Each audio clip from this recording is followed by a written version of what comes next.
Good afternoon. Welcome to my vlog. Ano, may kami ka na.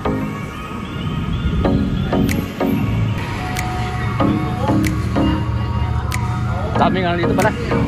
Pagkain mga prutas. Oh. Puro prutas dito. Kaya ba durian?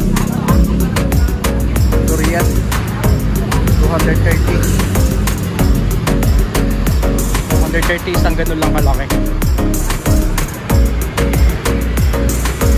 Malapit lang to sa bahay namin. Dahil palang mga tindang street food dito. Isda. Isda. Ayan, di ko alam kung ano to. Noodles.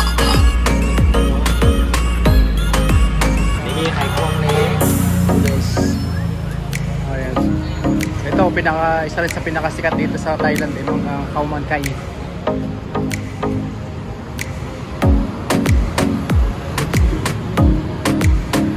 Sarap nun.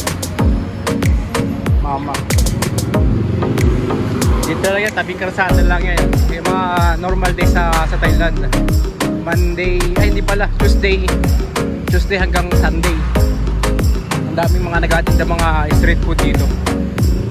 Sari-sari. At fishball, ayan, may fishball. Ito, buhay pa yung ano dito, yung hipon. Ay, buhay pa. Ayun, fresh na fresh talaga yung hipon.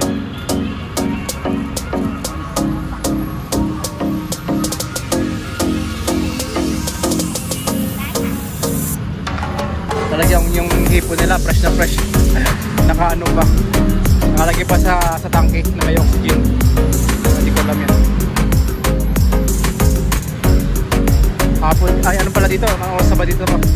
Uwian na rin pala ng ano, ng mga nag-a-opisina. Ang dami talaga nag-atinda ng ano, ng durian. Ang dami nag-atinda ng pre. Bili lang natin namin eh.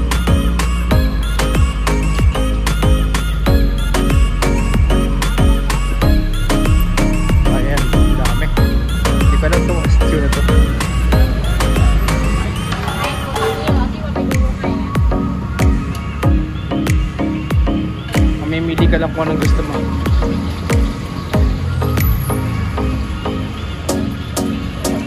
Khao man kai. Ganyan siya dapat pag kinain. Lahat na ng mga fruit juice, smoothie.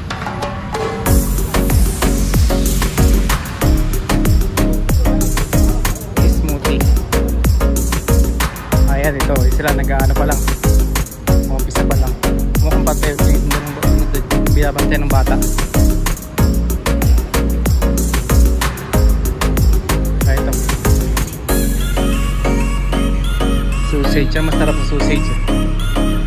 Pag pupunta kami ng night market, binibig din namin.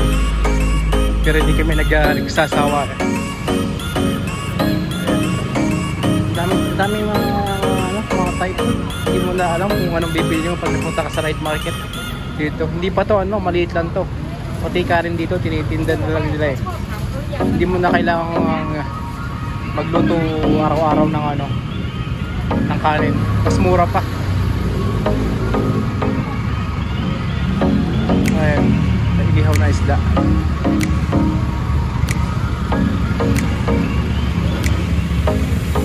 Inihaw na isda. Isa yung sa pinakamasarap na inihaw dito sa Thailand, yung mga ganong isda. Yung ano yung tilapia eh. Ayan, fishball.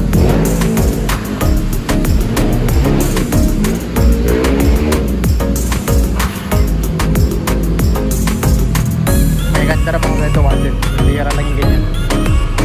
Pero dito kami bumili kanina.